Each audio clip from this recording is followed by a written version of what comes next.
Lesson 99. Salvation is my only function here. Salvation and forgiveness are the same. They both imply that something has gone wrong, something to be saved from, forgiven for, something amiss that needs corrective change, something apart or different from the will of God. Thus do both terms imply a thing impossible, but yet which has occurred, resulting in a state of conflict seen between what is and what could never be. Truth and illusions both are equal now, for both have happened. The impossible becomes the thing you need forgiveness for, salvation from. Salvation now becomes the borderland between the truth and the illusion. It reflects the truth because it is the means by which you can escape illusions. Yet it is not yet the truth because it undoes what was never done. How could there be a meeting place at all where earth and heaven can be reconciled within a mind where both of them exist? The mind that sees illusions thinks them real. They have existence in that they are thoughts. And yet they are not real, because the mind that thinks these thoughts is separate from God. What joins the separated mind and thoughts with mind and thought which are forever one? What plan could hold the truth inviolate, yet recognize the need illusions bring, and offer means by which they are undone without attack and with no touch of pain? What but a thought of God could be this plan, by which the never done is overlooked, and sins forgotten which were never real? The Holy Spirit holds this plan of God, exactly as it was received of him, within the mind of God, and in your own. It is apart from time in that its source is timeless, yet it operates in time because of your belief that time is real. Unshaken does the Holy Spirit look on what you see, on sin and pain and death, on grief and separation, and on loss.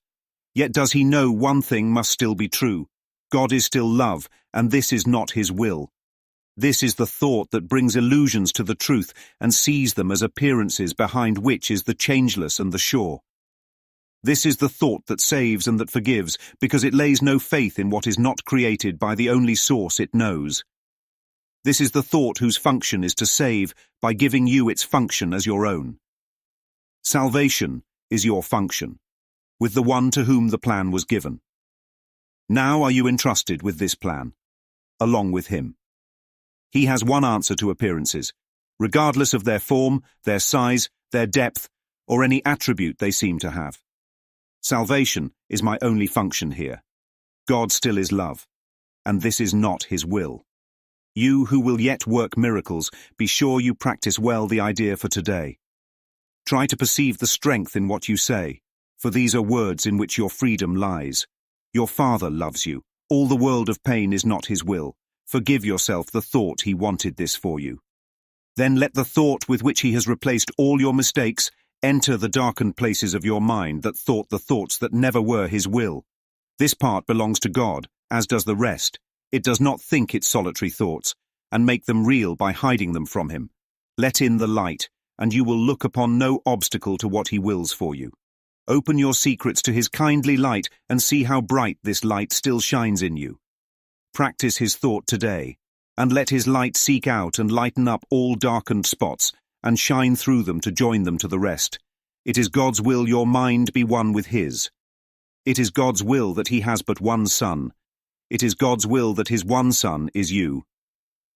Think of these things in practicing today, and start the lesson that we learn today with this instruction in the way of truth. Salvation is my only function here. Salvation and forgiveness are the same. Then turn to him who shares your function here, and let him teach you what you need to learn to lay all fear aside and know yourself as love which has no opposite in you. Forgive all thoughts which would oppose the truth of your completion, unity, and peace.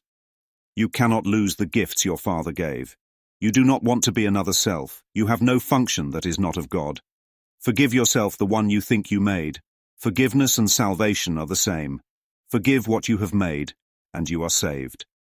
There is a special message for today which has the power to remove all forms of doubt and fear forever from your mind. If you are tempted to believe them true, remember that appearances cannot withstand the truth these mighty words contain. Salvation is my only function here. God still is love, and this is not his will. Your only function tells you you are one. Remind yourself of this between the times you give 5 minutes to be shared with him who shares God's plan with you. Remind yourself, salvation is my only function here. Thus do you lay forgiveness on your mind and let all fear be gently laid aside, that love may find its rightful place in you and show you that you are the Son of God. Sir, Course in Miracles Lesson 99. Salvation is my only function here. That's not a small claim, it's the only one. And not because God demands it, but because the mind believes something happened that needs saving. That something went wrong. That something broke. That something fell. That something was lost. That something was taken. That something is not okay. And so salvation rises, hand in hand with forgiveness, not as twin punishments, but as twin answers. Because the only way you'd even need salvation or forgiveness is if you thought something real had gone off script, veered away from the will of God, diverged from the plan of love. That's the setup. That's the story. That's the belief. And here's the twist. Both salvation and forgiveness answer what never even occurred. They correct a problem that never happened. But because the mind believes it did, oh, it screams that it did, then these are the forms that gently lead it back to sanity, back to wholeness, back to home. And so both terms, salvation and forgiveness, they lean on the same illusion, that the impossible somehow occurred. That fear happened, that separation happened, that guilt is deserved, and now the mind lives in a split, a jagged gap between what is and what could never be. What is, what could never be, is believed. And that's the war, not out there, not in others, but between truth and a ghost. Now it gets even deeper. Truth and illusion are treated the same. The Course doesn't flinch here. They're equal now, because the mind believes both have happened. The dream has taken form, and the one dreaming forgot it was a dream. So here we are. How can an illusion happen? How can what never was become what now must be forgiven? That's the miracle and the madness of the split mind. It condemns itself for an illusion it made up. It screams for mercy from a shadow on the wall. The impossible becomes the offense. The illusion becomes the crime. The ghost becomes the enemy. And salvation, the gentle untying of the knot, becomes the only bridge back to peace.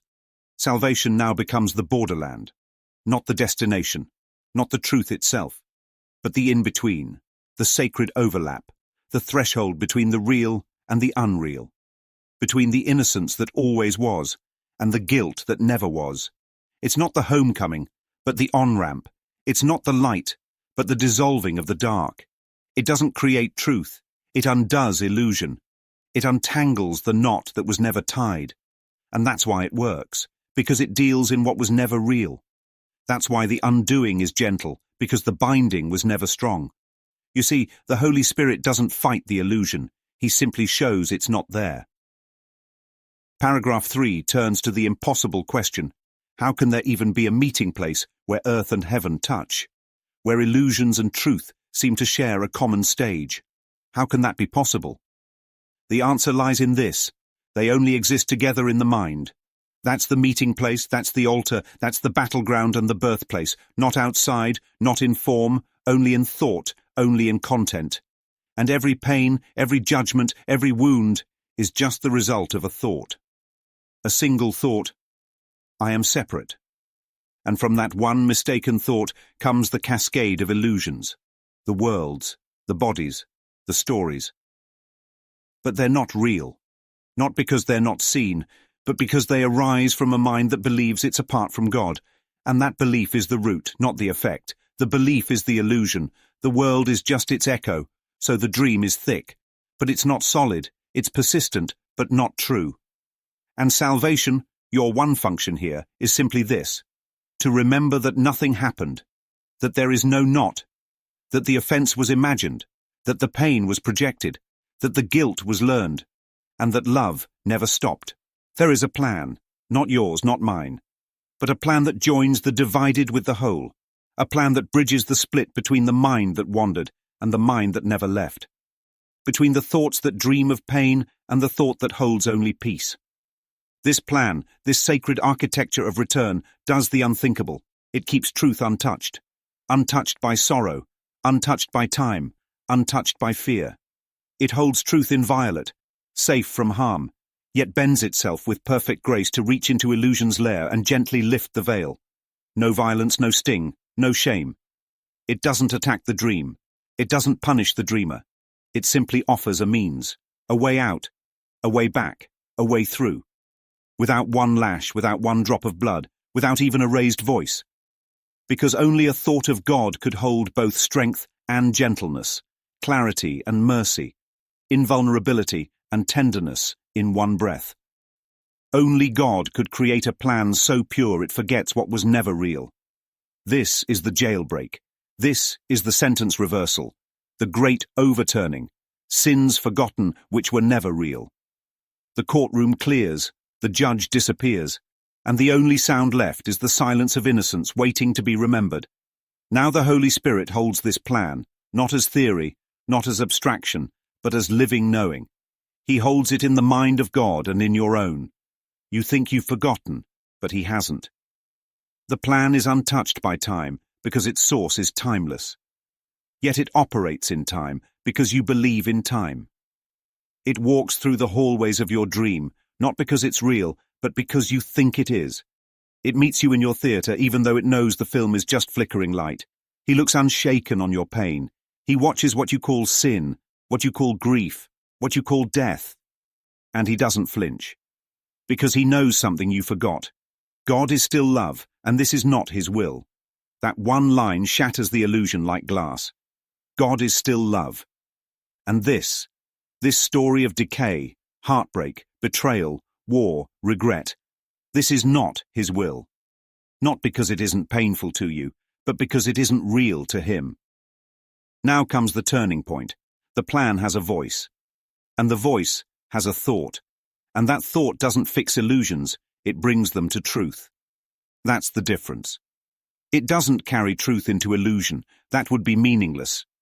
It brings the dream to the light, and lets the light do what it always does. Reveal. It sees illusions not as sins to punish, but as appearances to dissolve. This thought doesn't believe in what God didn't create. It doesn't put faith in anything born of fear. It looks past all of it, and only sees what is changeless and sure. It's not blind.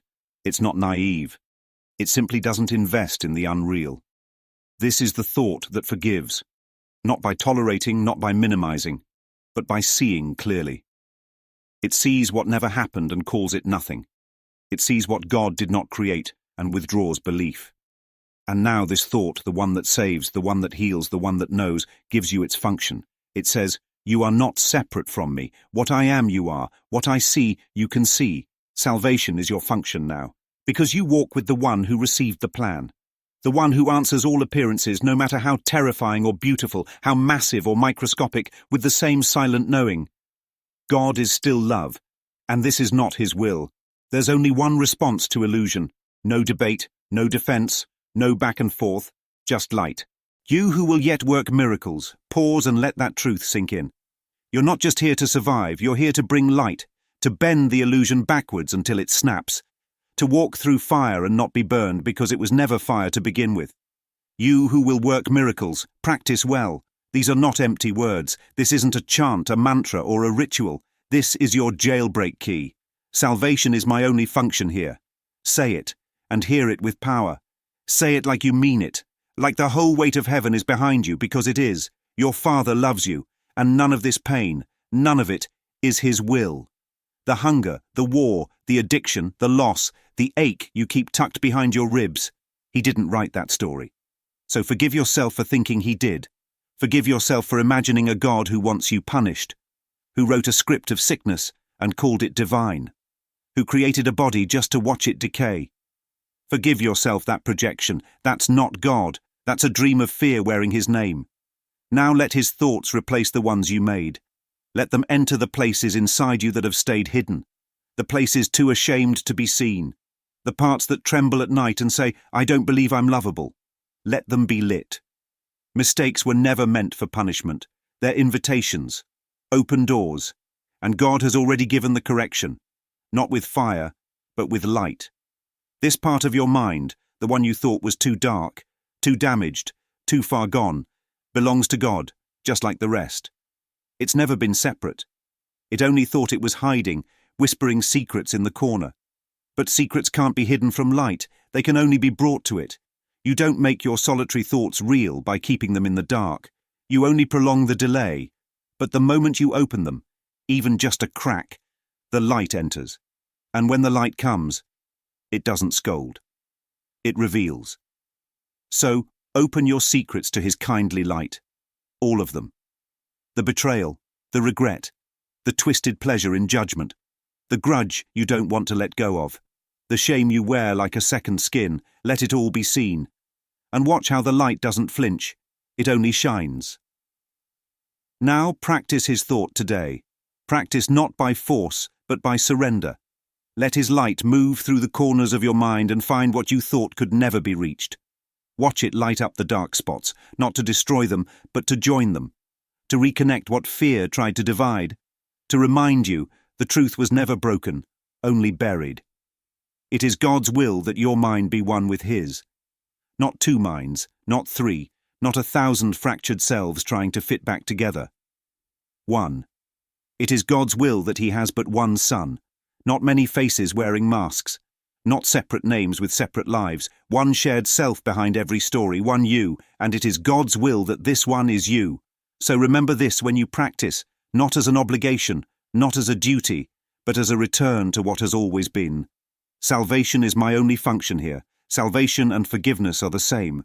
Then turn inward, not to yourself alone, but to the one who shares your function, the one who's never left your side, the one who walks with you through every dark dream whispering, "This isn't real."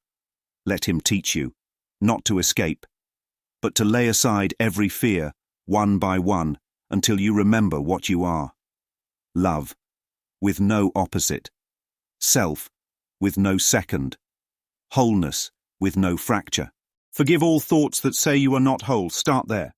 Forgive every whisper that says you lack, every heavy thought that suggests something is wrong with you, that you missed your chance, that you're not enough, that you are separate, lost, behind, too far gone. These are the thoughts that stand in direct opposition to your completion, your unity, your peace. So what do they sound like? I'll never get it right. I don't belong here. I need them to love me so I can feel whole. I'm not spiritual enough. I'm too damaged to heal. I'll always be this way. I've gone too far. I'm just being realistic. They're better than me. This body defines me. This story defines me. I don't know who I am. Forgive them, not because they're evil, but because they aren't true. You are not another self, not a lowercase self trying to earn a capital self. You are the self, always have been. There is no function you could ever invent that isn't of God. And the one you think you made, the little self, the image, the egoic ghost of performance and protection, forgive that too. It was never real. Forgive what you think you made, and you are saved. Not saved from punishment, but saved from illusion. Saved from chasing mirages across a desert that never was. Saved from forgetting what you already are. Now we come to the message that clears it all. There is a thought so powerful, so direct, it strips the disguise off every lie in your mind. It removes all doubt, all fear, not just temporarily, not just in this moment, but forever, if you'll let it. If fear starts rising again, if the voices return, if the illusions come back dressed as facts, remember this. Appearances cannot withstand the truth these mighty words contain. Salvation is my only function here. God still is love, and this is not his will. Let it echo, let it settle. Let it be the ground under your feet when the storm howls, because your only function tells you something sacred. You are one. You are not split, not shattered, not double-minded. You are one, a single beam of light from the source of all. So give 5 minutes, just 5, to the one who shares this plan with you. Not alone. Shared, not forced, offered. Sit with him. Walk with him. Let him speak what you've tried so hard to remember. And in between those 5 minutes, let the refrain return. Salvation is my only function here. Let it anchor you when the world spins. Let it hold you when your ego flares. Let it remind you what's real when nothing else seems to be. Thus do you lay forgiveness on your mind. You don't earn it. You lay it like a warm blanket over a cold thought. Gently, naturally, you lay it, and fear dissolves. Not by force, but by absence. It's laid aside, not exiled, not condemned, just seen clearly and set down. And when fear is gone, love takes its rightful place, not as a visitor, as your identity. The love that doesn't compete, the love that doesn't seek, the love that remembers for you when you forget, the love that tells you what you are, the Son of God.